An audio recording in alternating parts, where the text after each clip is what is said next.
Welcome to a Healthy Push podcast. I'm Shannon Jackson, former anxiety sufferer turned adventure, mom, and anxiety recovery coach. I struggled with anxiety, panic disorder, and agoraphobia for 15 years.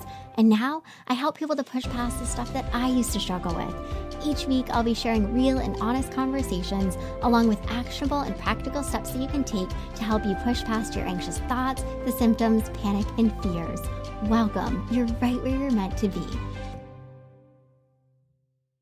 Okay, let's talk about something that I know is really hard for many people, and it's anticipatory anxiety and worrying about the future. So when I was struggling with anxiety, I used to spend so much time worrying about the future, like it was literally my job. If I had made any sort of plans, there was almost immediate worry, like whether it was worrying about something that was going to happen an hour from now or a day from now, 2 weeks from now, or literally like months from that point in time. And anticipatory anxiety usually sounds like this. What will happen if I do this or if I go there? Will everything be okay? Will I have a panic attack? Will I be able to handle it? Will I embarrass myself? Will I be able to get home quickly enough?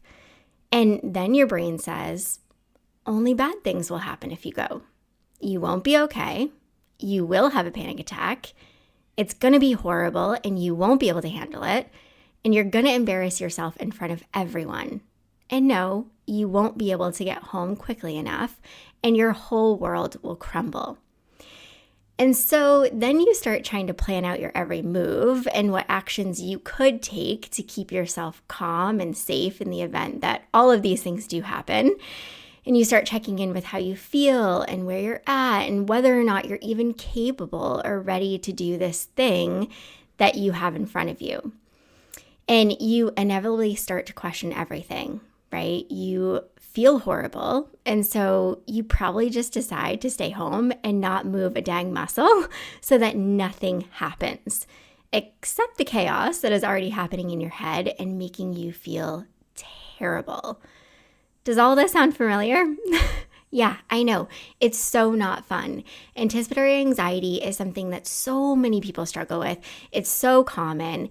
And really, I want to talk about the crux of it and it being we're choosing to do a whole lot of worrying.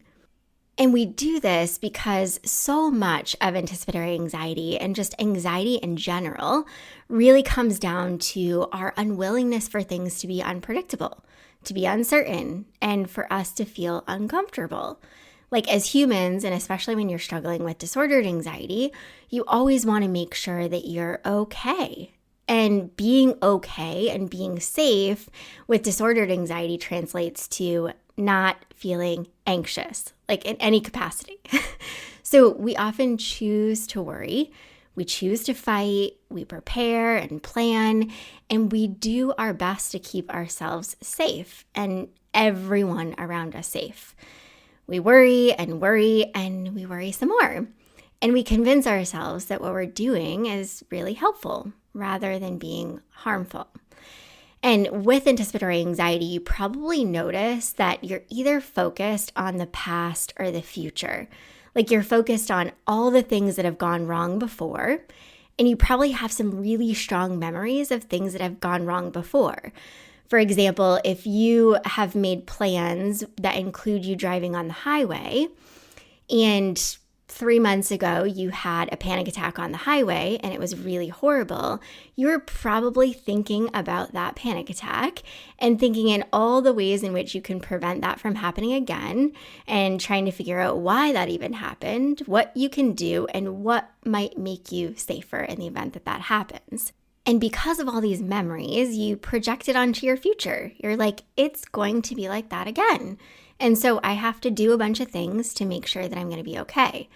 Or maybe for you, it's not focusing so much on the past. Maybe it's you're just so focused on the future. Like, I don't want anything bad to ever happen. And so I'm going to do my best to keep myself, quote, safe. And let's be real, as humans, we spend so much time focused on the past and the future.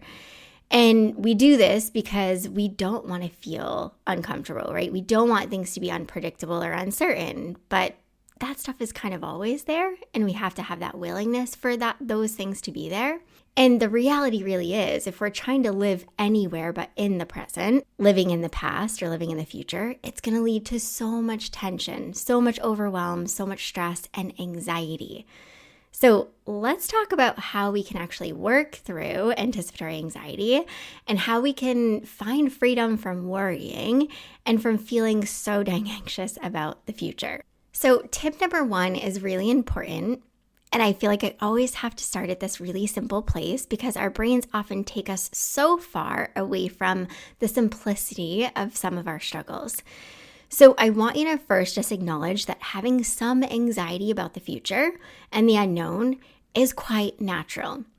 Like, it's important to remind yourself that you're allowed to feel anxious sometimes and you're allowed to go there. And sometimes it's actually very natural that you have anxiety about certain things.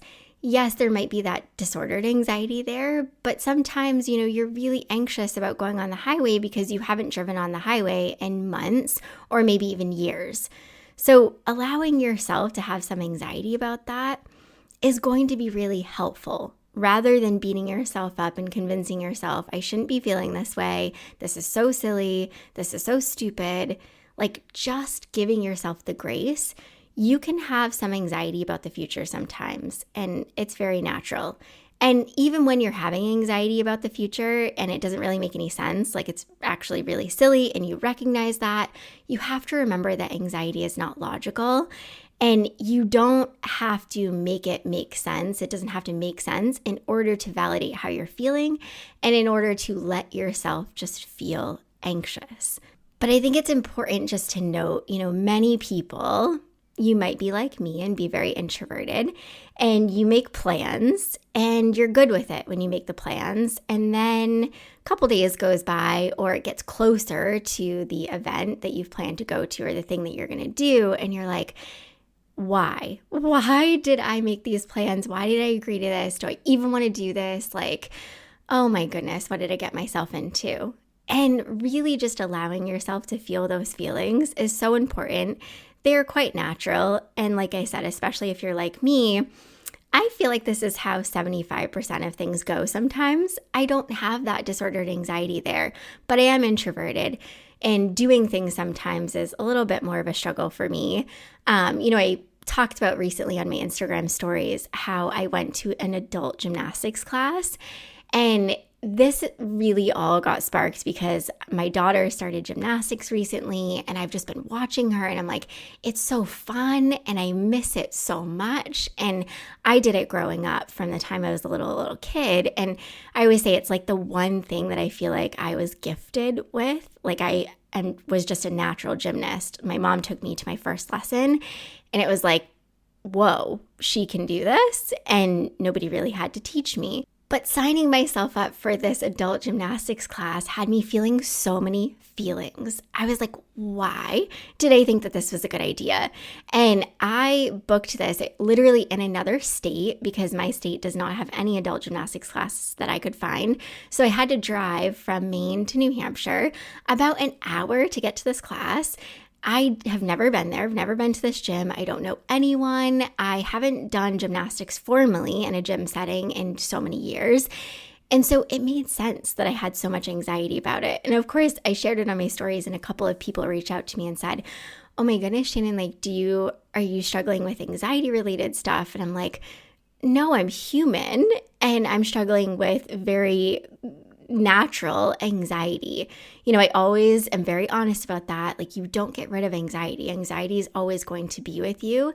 You won't have the same relationship that you do now. It won't be the disordered anxiety, but I still feel anxious sometimes, right? And it makes sense. And giving myself space and acknowledging it was quite natural that I was feeling anticipatory anxiety surrounding this. But I'll tell you, I went to that class. I had so much fun. Like, I had so much fun and I felt so dang good after I went to the class. So give yourself grace and acknowledge it's okay to feel anxious about the future and recognize that it's actually quite natural to feel it. Okay, tip number 2, and this is something that I talk about a lot, but I feel like I always have to mention it because it's so important. When you have all these thoughts going on and you're like, I'm just being flooded, it's so important that you allow yourself to really process them, like allow the thoughts to be there, allow the feelings, the emotions that come along with the thoughts to be there. Like, do your best not to try to suppress them or fight them or ignore them. When we do this, we think we can sort of protect ourselves. Like, if I just don't recognize it, if I sort of keep it on the sidelines, it'll stay there. But no. Those anxious thoughts, those emotions will run onto the field and disrupt everything. So really just practice allowing your thoughts and your feelings to be there, making space for them. Okay, tip number 3 is important. You have to acknowledge that you're making a conscious decision to worry. So many times with anticipatory anxiety, we don't recognize that, yeah, okay, we're having some thoughts, we're having some feelings, but we are adding to it. Like, we are really jumping on the train of what ifs. We're really making the decision to go down all these rabbit holes. We are making the choice to worry and try to solve and figure things out. So simply asking yourself, hey, what was I doing before I started worrying? What was I doing before I started going down these rabbit holes? Can I just get back to doing that? Because you have to make that awareness of you're choosing to worry, and we need to choose to do something differently. Okay, tip number 4 kind of rolls on the back of tip number 3. Instead of continuing to choose to worry and spiral about things that you don't have any control over, because you don't have control over anything that's in this future space. So instead, you have to put your focus on the things you do have control of. And that is in the present, the right now. So I'm talking about how you respond to your thoughts and feelings, what you tell yourself, the actions you take, right? The actions you take are so important. So, for example, instead of letting your brain continue to tell you all of the worst case scenarios and convince you that all this horrible stuff is going to happen, can you instead choose to just take action? Do something within your realm of control. You know, when we put our energy to other things rather than the thoughts and the feelings, it allows us to get present and actually allows us to gain that peace, that freedom that we're looking for. So choose to put your focus on the things that you have control of rather than the things that you don't. You don't have control of the things that are going to happen in the future. So number 5 is important. They're all important, but this one's important. Recognize that worrying is not problem solving. We tend to think if I keep worrying, I'm going to solve this. I'm going to come up with a solution. I'm going to come up with an answer. I'm going to come up with a way that I cannot have any of the discomfort happen, that I cannot have any of the unpredictability. I can make things certain, which just is so far from the truth. So instead, when you notice that you're worrying, ask yourself, is what I'm worrying about actually solvable? Like, can I solve this? If you can, great. Like, list out some solutions, take action. But it's usually not solvable. What you're trying to solve is, thoughts and feelings and fears that you've gone round and round and round trying to solve, and you know that you can't solve them. So you really instead have to just practice leaning into the uncertainty that's there and being more accepting of it. I can tell you when I really started practicing just letting the uncertainty be there and not trying to do things about it, there was so much freedom. It was hard, but there was so much freedom there. All right, number 6, I kind of want to continue on with this theme of uncertainty. You really have to practice accepting that uncertainties will always be present. We cannot make things certain. We can try and try and try, but it's just going to make us feel more anxious, more tense, more uncomfortable. And you really have to recognize just because there are uncertainties present does not mean that bad things will happen.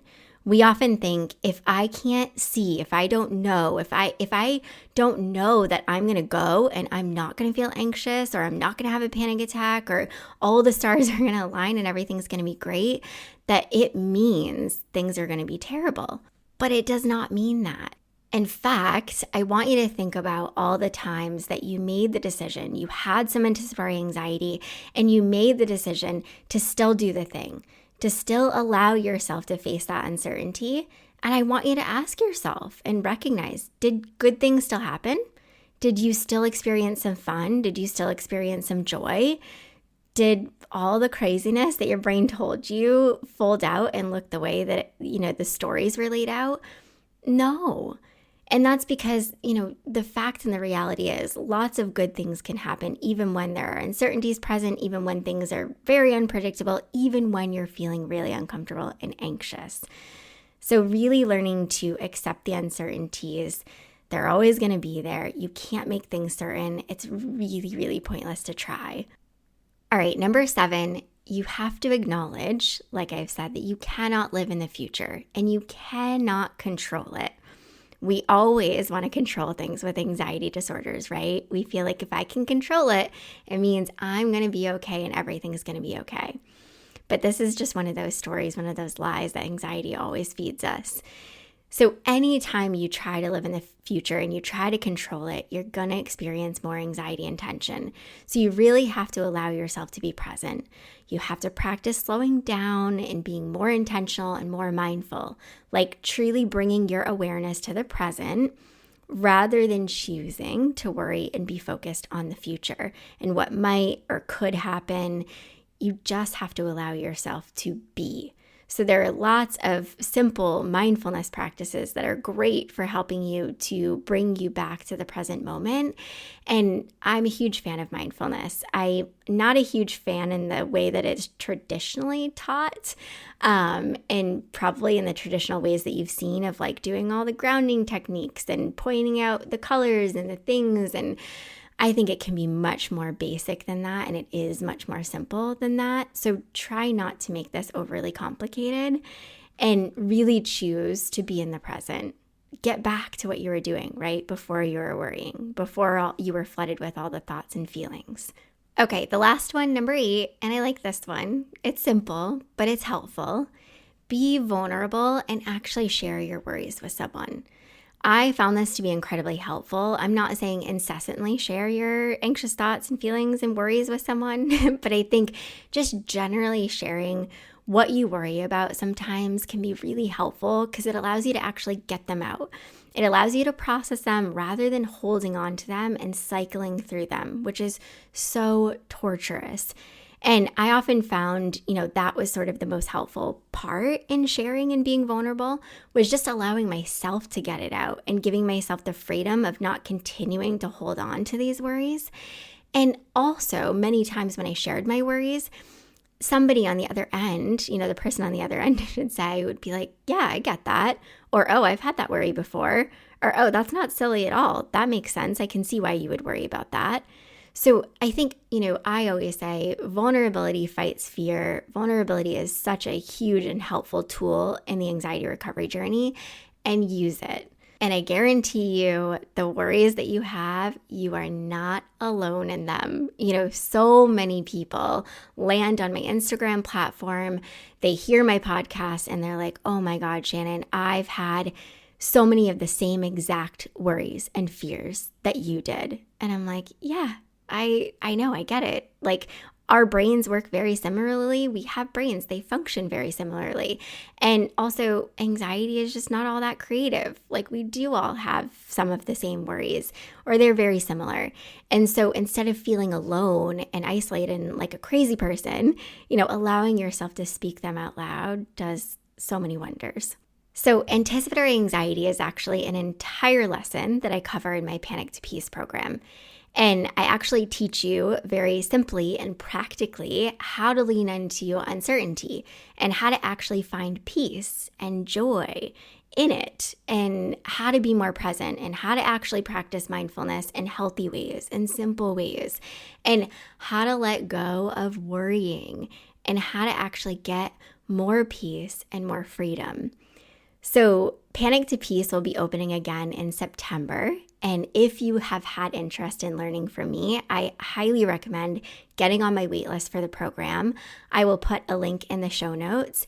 If you are like, I am sick of doing things the way that I've been doing them, it's clearly not working. I need a different perspective. I need support. I need accountability. I need motivation. I just need to know that I'm not alone. I can't recommend Panic to Peace enough. So again, the link will be in the show notes. The doors will be opening again in September, and I cannot wait to welcome in a new round of students. It is my favorite program to teach, and I just get so much joy from it. So if you have found this episode to be helpful, I would really appreciate it if you would take a minute to share it with somebody. And if you have not yet, I would love, and so deeply appreciate you to take a minute to rate and review my podcast on whatever platform you listen to the podcast, Spotify, Apple Podcasts. Your ratings, your reviews is so important to me. I pour so much into this podcast, and I want to just be able to help so many people, and I want it to reach all the people who need the support. So I would deeply appreciate it, and I deeply appreciate you. And you are absolutely capable of changing your relationship with anxiety and making it a healthy one, and not having all of this anticipatory anxiety and this worry. So until next time, my friend, keep taking healthy action. I hope you enjoyed this episode of A Healthy Push. If you want more, head on over to ahealthypush.com for the show notes and lots more tips, tools, and inspiration that will support your recovery. And if you're hoping for me to cover a certain topic, be sure to join my Instagram community at A Healthy Push and let me know in the comments what you want to hear next.